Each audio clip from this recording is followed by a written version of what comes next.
मैं राष्ट्रीय लोक जनता दल बिहार प्रदेश का अध्यक्ष हूं। इससे पहले भी मैं रहा हूं। साथियों, बहुत देर से मौका मिला बोलने का, तो हम भी अपना विचार रख रहे हैं। साथियों, हमको लगता है कि मेरी बारी नहीं आएगी, लेकिन भाग्य कोई किसी का छीन नहीं सकता है। वही भाग्य हमको मिला है मन से। साथियों, आज हम लोग संगठन की बात कर रहे हैं, ये सही बात है। हम लोग अलग अलग पार्टी में हैं, तो मैं तो कहता हूं कि संगठन साथियों नहीं होगा।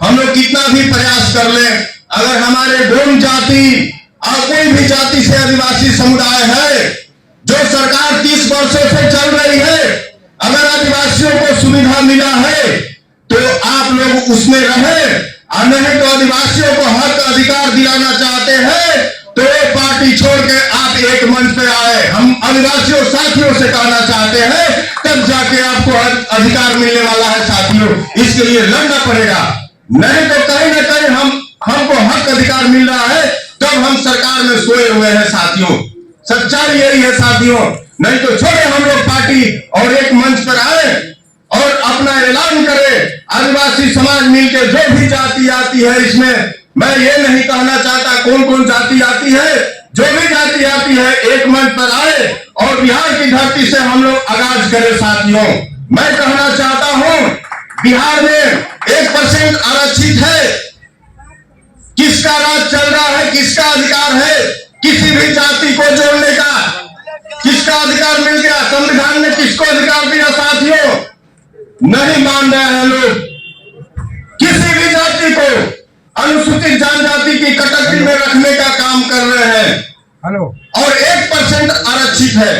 1% के हिसाब से अगर ये सरकार भूमि बहरी नहीं होती तो जिस तरह से जो भी जाति इस कैटेगरी में ला के रख रही है, उस सीट का दायरा भी बढ़ाई होती। मैं खुले मन से कहता हूं कि जो भूमि बहरी सरकार इसलिए बोल रहा हूं कि किसी भी जाति को आप अनुसूचित जनजाति में ले कर रखते हैं और 1% आरक्षित है। कोई भी हमारे साथी बताए, कोई भी वैकेंसी निकलती है बिहार में, उसमें 1000 सीट मिलता है, लेकिन वो भी 1% हम लोग को नहीं मिल पाता है। साथियों, मैं लोगों आगे पर थोड़ा बात करना चाहता हूं। साथियों, जब देश के बारे में आदिवासियों के हित में कोई बात काम करता है और आदिवासी अपने जल जंगल जमीन की रक्षा करने की बात करता है, तो उसको दोषी करार और आतंकवादी नक्सलवाद करार दिया जाता है। क्यों साथियों नक्सलवाद करार दिया जाता है? क्योंकि लॉ एंड ऑर्डर व्यवस्था काफी गड़बड़ी स्थिति में है। क्लोजन सिस्टम की जो व्यवस्था है साथियों, उसमें गरीब के बच्चे नहीं जाते, उसमें गरीब के बच्चे नहीं जाते। मात्र भारत में 300 ऐसे ही घर है जिनके बच्चे जज बन पाते हैं। साथियों, आप लोग इस बात पे ध्यान दीजिएगा। भारत में 300 ऐसे ही घर हैं जो वीआईपी रेंज है, उनके ही बच्चे जज बन के बैठे हुए हैं। और आदिवासियों और अति पिछड़ों का अधिकार और न्याय नहीं मिलता है। साथियों, उस जज सिस्टम की भर्ती प्रक्रिया मैं थोड़ा बता देना चाहता हूं। साथियों, वो 6 सदस्यीय टीम होता है और 6 सदस्यीय टीम द्वारा उस जज का चुनाव कर लिया जाता है। साथियों, उसकी वैकेंसी शायद ही नहीं निकलती है।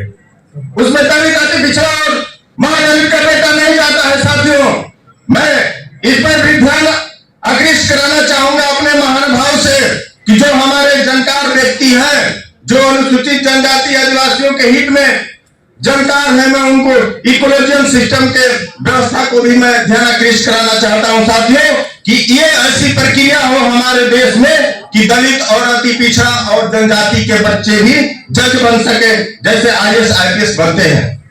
मेरा कहना यह है। साथियों, मैं ये कहना चाहूंगा कि जिस तरह से आज सम्मेलन हुआ है, सेमिनार हुआ है, मैं ये खुले मन से ऐलान करना चाहता हूं, अगर हम लोग पूरे आदिवासी एक मंच पे आ गए तो गांधी मैदान भरने की ताकत है। बिहार की जो गांधी मैदान है बड़ा, उसको भरने की ताकत है। साथियों, और बिहार के लोग देखेंगे, लेकिन हम लोग एक मंच पे नहीं है। साथियों, अभी इस सभा में टीका टिप्पणी होने लगी थी। साथियों, लेकिन विधि व्यवस्था ठीक डिसिप्लिन में रहना चाहिए।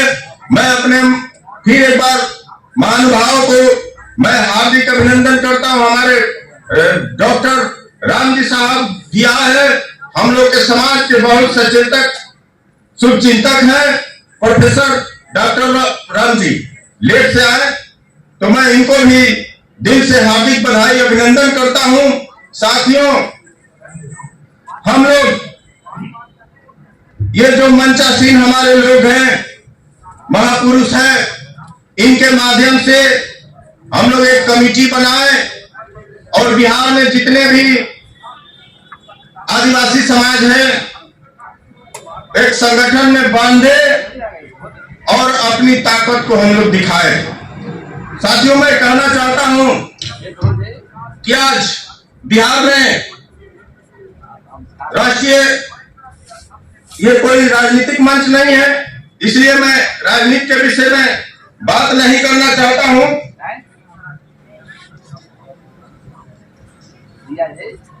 साथियों, जनजातियों का जो आरक्षण है मैं इसमें भूल भी चुका हूं। ये जब जनगणना हो जाती है तो स्थिति परिस्थिति निकल के आएगी, उस हिसाब से हम लोग को आरक्षण मिलेगा। मैं